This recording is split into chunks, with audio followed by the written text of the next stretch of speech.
Hello! আবার একটা campus লাইফের ব্লগ নিয়ে চলে আসলাম। প্রিন্সিপালকে ফুল দেওয়া থেকে শুরু করে আমাদের একটা পিকনিক অ্যাটেন্ড করা এই সব কিছু নিয়ে হবে আজকের ব্লগ। ক্যাম্পাসে বাসে সিট না পেয়ে আমি আর পুষ্পা এক সিটে বসে গান শুনতে শুনতে চলে যাই কলেজে। যেহেতু বৃহস্পতিবার ছিল সো এই দিনটা একটু বেশি মানুষ থাকে যার কারণে সবাই সিট পায় না, অনেকে দাঁড়িয়ে যায়। তারপর কলেজে এসে চলে যাই বোরিং ক্লাস করতে। আর তখন আমাদের ক্লাসে একটা বই লেখার কোনো একটা সংস্থা থেকে ভাইয়া পড়ে আসে আর আমরা এখানে আমাদের নাম দিয়ে দিই।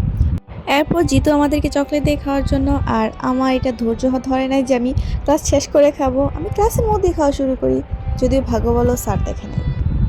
ক্লাস শেষ করে আমরা চলে যাই সেমিনারে, কারণ জিতু একটা ব্যাগ অর্ডার দেয় এবং ওইটা এসেছিল ওইটা দেখার জন্য।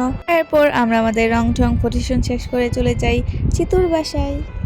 সেখানে কিছুক্ষণ আড্ডা দিয়ে জারিন চলে জারিনের বাসায়, আর আমি চলে আসি ক্যাম্পাসে কাউকে খোঁজার জন্য।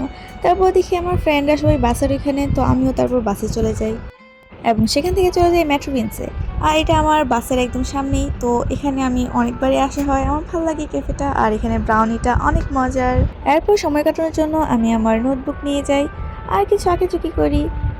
আমার ক্লাস 10:30 শেষ হয়ে যায় আর 1:20 বাস থাকে, তো এই মাঝের সময়টা কাটানোর জন্য বেস্ট একটা প্লেস এটা। বাই দ্য ওয়ে, তারা আমাকে পে করে না এটার ভালো রিভিউ দেওয়ার জন্য, আমার ভালো লাগে তাই আমি এটার কথা বলছি। এরপর আনন্দমোহন কলেজের নবনিযুক্তি অধ্যক্ষ প্রফেসর AKM শামসুজ্জামান স্যারকে আমাদের ভালো কাজ স্টুডেন্ট অ্যাসোসিয়েশনের পক্ষ থেকে ফুল দিতে যায় এবং ওনার সাথে মিট আপ করতে যাই। ওইখান থেকে বের হওয়ার পর পুষ্প বলে তার একটা ফুল লাগবে, আর এইটা শুনে মফিজুল যায় ফুল ছিঁড়তে, যদিও এটা নিষেধ, তারপর সে ছিঁড়েছে, চাই না তার কি হবে। এবং মুনাদ ভাইয়া আজকে আবার আমাদের একটা পিকনিকের প্ল্যান করে, আর পিকনিকের প্ল্যানটা নিয়ে আবার একটা নতুন ব্লগ আসবে। তো এই পর্যন্ত আজকে টাটা।